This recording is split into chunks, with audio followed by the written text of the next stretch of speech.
उज्जैन शहर कांग्रेस अध्यक्ष पद के लिए पिछले 15 दिनों से चली आ रही राजनीतिक खींचतान खत्म हो गई है। कथित ऑडियो वायरल होने के बाद रवि भदौरिया ने सार्वजनिक तौर पर सभी नेताओं व सभी समुदाय से माफी मांग ली है, जिसके बाद उन्हें फिर से उज्जैन जिला अध्यक्ष की जिम्मेदारी सौंपी गई है।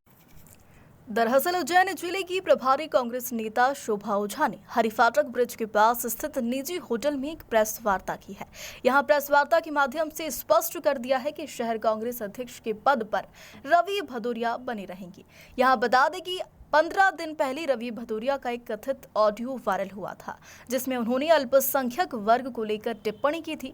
इसी बात को लेकर कांग्रेस प्रदेश अध्यक्ष कमलनाथ ने उन्हें हटा दिया था। इसके बाद से कांग्रेस नेताओं ने अध्यक्ष पद के लिए दावेदारी शुरू कर दी थी, तो वही रवि भदौरिया भी फिर से अध्यक्ष बनने का प्रयास कर रहे थे। ऐसे में ऑडियो को लेकर रवि भदौरिया ने सार्वजनिक तौर पर सभी नेताओं व सभी समुदायों से माफी मांगी है, जिसके बाद उन्हें फिर से उज्जैन जिला अध्यक्ष की जिम्मेदारी सौंपी गई। चाह रहा हूँ कि इतना बड़ा गबन कांड हो जाता है, केसीसी कांड हो जाता है, केसीसी किसान क्रेडिट कार्ड हुआ है ना, ये कांड हुए हैं। इस पे कांग्रेस अभी तक कुछ भी, जेल गबन कांड जो हुआ उस पे आपको सीबीआई की जांच की मांग करनी थी। इतने ज्वलंत मुद्दे हैं, इन पे कांग्रेस क्यों नहीं अभी तक आ पा रही? आपस में लड़ने से ही फुर्सत नहीं। मैंने कहा ना, मैं क्या कह रही हूँ, ये जो अभी ये पूरा घटनाक्रम हुआ, मैं समझती हूँ उसमें अध्यक्ष तो था ही नहीं, अध्यक्ष प्रमुख कर दिए गए थे और अध्यक्ष जी ने आंदोलन किया है यहाँ पे, हम मान रहे हैं। नहीं, अध्यक्ष होता तो आंदोलन और और तीव्र होगा। अब क्योंकि 1-2 दिन में घोषणा, कांग्रेस मांग करेगी सीबीआई जांच की। बिल्कुल बिल्कुल बिल्कुल। और अब अध्यक्ष जी आ गए हैं तो फिर से उसी तेजी के साथ संगठन काम करेगा। आप लोग के बीच में आने का एक विशेष कारण है जो मैं आप लोगों के बीच में आई हूँ। उज्जैन की इंचार्ज होने के नाते आप लोग के बीच में हूँ। और पिछले दिनों जो घटनाक्रम हुआ, हमने सबने कुछ ऑडियो सुना जो कि बहुत ही दुर्भाग्यपूर्ण है, जिसका वो हम बिल्कुल भी गलत मानते हैं, सही नहीं मानते। और जब वो ऑडियो संज्ञान में आया तो उस पर तुरंत रवि भदौरिया जी जो हमारे शहर के अध्यक्ष हैं, उनको कारण बताओ नोटिस दिया गया। उसके बाद फिर उन्हें पदमुक्त किया गया।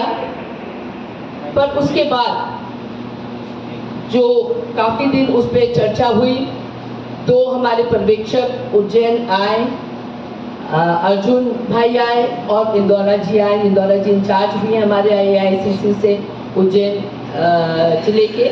और साथियों और यहाँ पर उपस्थित हमारे जिले की प्रभारी शोभा ओझा जी, नूरी खान जी, मंच पर सभी प्रभारी हमारे गौतम साहब, सत्यनारायण पवार साहब, शाहिद सिद्दीकी साहब, फहीम सिकंदर साहब, रवि राय साहब, रायन वसीफ साहब, इमरान खान साहब, मकसूद भाई और मेरा पूरा कांग्रेस का परिवार और सम्मानित पत्रकार साथी। सर्वप्रथम मैं एक बात बोलना चाहता हूँ कि मैंने कभी किसी के प्रति किसी भी गलत भावनाओं से कोई बात नहीं कही। किसी समाज के प्रति भी मैंने कभी किसी को ठेस पहुंचाने की कोई बात नहीं कही।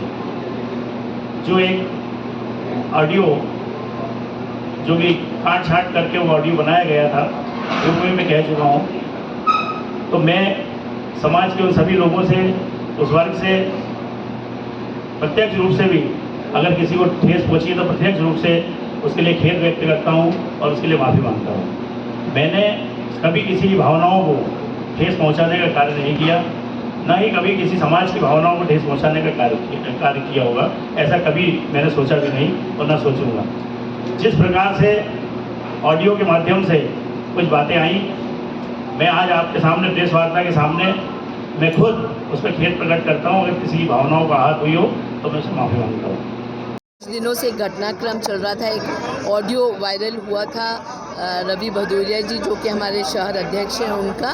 तो उसमें कुछ ऐसी बातें कही गई थी जिससे कि एक समाज आहत हुआ, जिससे कुछ व्यक्ति आहत हुए, कुछ हमारे नेता आहत हुए। तो रवि भदौरिया जी को कार्यमुक्त कर दिया गया था। उसके बाद इसकी इंक्वायरी हुई। 2 हमारे पर्यवेक्षक, एक इंदौरा जी और एक अर्जुन भाई गुजरात से, वो आए, उन्होंने जांच करी और उन्होंने ये सजेशन दिया कि रवि भदौरिया जी को माफ़ किया जाए, क्योंकि उन्होंने हर व्यक्ति से और समाज से जिनको उन्होंने अपनी वाणी से आहत किया था उनसे माफ़ी मांगी और कांग्रेस की विचारधारा सबको साथ लेके चलने की है। ऐसे में रवि भदौरिया जी सार्वजनिक रूप से माफ़ी मांगे समाज से और उन व्यक्तियों से जिनको उनकी उस ऑडियो से आहत हुए हैं। तो आज रवि भदौरिया जी ने सार्वजनिक रूप से माफ़ी मांग ली। उसके पहले हर एक इंडिविजुअल से वो जाके माफ़ी मांग चुके हैं, तो मैं समझती हूँ कांग्रेस पार्टी ने उन्हें माफ़ किया। देखिए, उसका निर्णय अब प्रदेश अध्यक्ष लेंगे।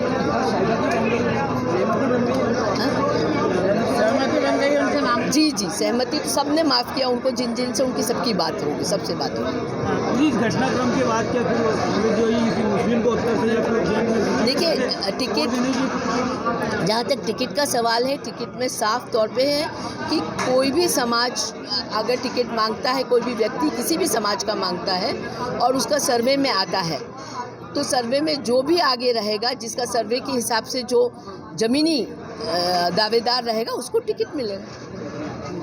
चल रहा जो एक मामला उसका पटाक्षेप आज हो गया है, क्या आपका बयान है? आपको दोबारा जो है कि अध्यक्ष पद पर अब निर्वाचित किया गया, क्या कुछ इसमें रहा?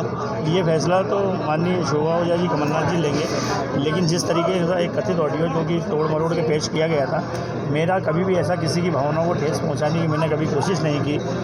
कोई भी समाज हो, किसी भी समाज के प्रति मेरा भाव जो है एक आदर और प्यार का भाव रहता है, और मैंने कभी भी ऐसा नहीं बोला, किसी व्यक्ति विशेष के लिए भी नहीं बोला कि मतलब जिससे उसकी भावनाओं को आहत हुई हो। लेकिन फिर भी आज प्रेस कॉन्फ्रेंस के माध्यम से अगर किसी भावनाओं को आहत हुई तो मैं उसके लिए खेद व्यक्त करता हूँ और माफ़ी मांगता हूँ। निश्चित रूप से आने वाला समय 2023 हम सब लोग मिलकर कांग्रेस पार्टी को मजबूत करने का काम करेंगे। 2023 में मध्य प्रदेश में एक बार पुनः कांग्रेस की सरकार बनेगी, कमलनाथ जी इस प्रदेश के मुख्यमंत्री होंगे। हम सब एक हैं, हमारी पूरी पार्टी एक है। आज आपने देखा, चाहे नूरी खान हो, चाहे हमारे जाहिद बलवान पार्षद हो, चाहे इमरान खान हो, सारी पूरी हिंदू, मुस्लिम, सिख, ईसाई चारों धर्म के लोग, हमारी कांग्रेस पार्टी जो है सभी को साथ में लेके चलती है। मैं भी सभी पार्टी के सभी धर्मों को साथ में लेकर काम करूंगा और आगे भविष्य में भी हम कुछ आंदोलन करने वाले हैं। जिस तरीके से आपने पूछा, जेल गबन कांड हुआ है, जो दबा हुआ है, हम एक बार पुनः उसके लिए आंदोलन करेंगे, शहर की समस्याओं के लिए आंदोलन करेंगे। निश्चित रूप से पूरी पार्टी एक है और सब मिलकर काम करेंगे। वायरल ऑडियो की सत्यता के बारे में क्या कहेंगे? वायरल ऑडियो जो था उसकी सत्यता के बारे में मैं आपको क्या बताना चाहता हूँ, वो तो सब काट छाँट के कुछ कटी पिटी बनाई गई थी। अब उसके बारे में टिप्पणी करना, क्योंकि सार्वजनिक रूप से जब मैं उसमें किसी को खेद पहुँचा तो उसमें मैं खेद व्यक्त कर ही चुका हूँ, तो फिर उस बात को करने से कोई मतलब नहीं है। लेकिन पूरी पार्टी एक है, सब लोग साथ में मिलकर काम करेंगे। मामला आज खत्म हो गया है, क्या आपका बयान है इस पर? किस तरह का मनमुटाव था जो खत्म हो गया? देखिए, कोई मनमुटाव नहीं था। एक ऑडियो आता है जिसमें कहीं ना कहीं आपत्तिजनक बातें सुनाई देती हैं और कांग्रेस पार्टी, पूर्व मुख्यमंत्री कमलनाथ जी तुरंत अनुशंसात्मक कार्रवाई करते हैं। और यही बात पर मुझे गर्व महसूस होता है कि मैं जिस पार्टी का हिस्सा हूँ वहाँ पर किसी भी वर्ग विशेष को लेकर कोई टिप्पणी बर्दाश्त नहीं की जाती है।